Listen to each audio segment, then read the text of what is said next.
Nanti setelah mati bukan zohirnya yang dihisab, tapi ruhnya yang dihisab. Maka oleh sebab itu keikhlasan ini karunia dari Allah. Karena ada orang yang mengerti ilmu ikhlas, belum tentu mengamalkan ilmu ikhlas. Karena ikhlas ini mudah nyebutnya, sulit ngamalnya. Kalau ada orang yang mengatakan diriku ikhlas, hakikatnya belum ikhlas. Karena dia masih ingin diakui bahwa dirinya ikhlas, sesungguhnya belum ikhlas. Nah, maka oleh sebab itu orang yang tidak memiliki ruh dalam beramal ibadah sama seperti mayat hidup. Tidak ada guna. Sholatnya hoak, zikirnya hoak, penampilannya hoak, sedekahnya hoak. Nanti kau dapat surga hoak. Maka oleh sebab itu kita harus benar-benar wajib belajar ilmu ikhlas. Kalau kita tidak belajar ilmu ikhlas, khawatir nanti amal-amal yang kita lakukan selama kita hidup di dunia ini tidak ada di sisi Allah.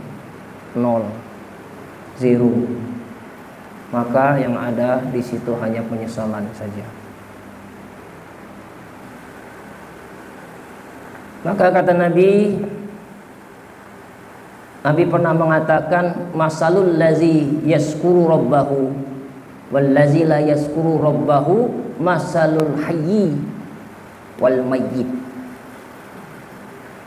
Kata Nabi, seumpama orang yang ingat kepada Allah dengan orang yang tidak mengingat Allah, bagaikan seperti hidup dan mati.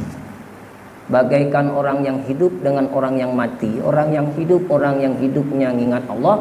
Orang yang mati, hidup tak ingat Allah. Apakah orang yang menyebut nama Allah pasti ingat Allah? Belum tentu. Karena di dalam Al-Quran itu kita diperintahkan mengingat Allah, bukan nyebut nama Allah. Karena ada orang yang ketika dia nyebut nama Allah, riak di hati. Nyebut nama Allah tapi hatinya riak, itu sama tidak ingat Allah. Imam baca surah panjang-panjang, dia lebih banyak ingat ke ayat daripada ingat ke Allah. Nah, jadi belum tentu Pak yang nyebut nama Allah itu sesungguhnya dia ingat Allah. Karena ada orang yang pura-pura zikir, dilihat orang zikir dan dilihat orang tak berzikir. Nah, itu nyebut nama Allah dia ingat Allah. Nah, maka oleh sebab itu hati-hati. Yang bahaya ini adalah kita tidak ikhlas dalam ibadah.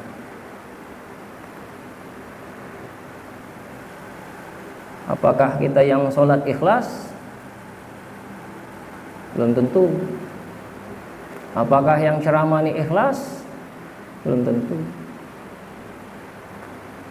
Apakah yang sedekah sudah ikhlas? Belum tentu. Yang ngaji bagus ikhlas? Belum tentu. Karena ikhlas itu hanya diletakkan oleh Allah kepada hamba yang dia pilih. Sebenarnya ikhlas itu tidak bisa dipelajari. Karena ikhlas itu yang saya katakan dari awal itu karunia. Yang bisa itu dilatih. Mempelajari ilmu ikhlas ini luas, tapi bisa dilatih. Latihan jadi orang ikhlas, latihan pura-pura ikhlas, latihan dulu. Kalau tidak dilatih, kita tidak pernah bisa jadi orang ikhlas. Man kana yuridul ajilata ajjalna fiha manasya'u liman nurid tsumma ja'alna lahu jahannam. Lihat surah ke-17 ayat 18. Barang siapa yang ibadah tujuannya dunia, maka Allah akan menyegerakan apa yang diinginkan dalam dunianya itu bagi siapa yang dikehendakinya, bagi siapa orang yang dikehendakinya. Tapi ingat, Allah akan sediakan neraka jahanam bagi dirinya.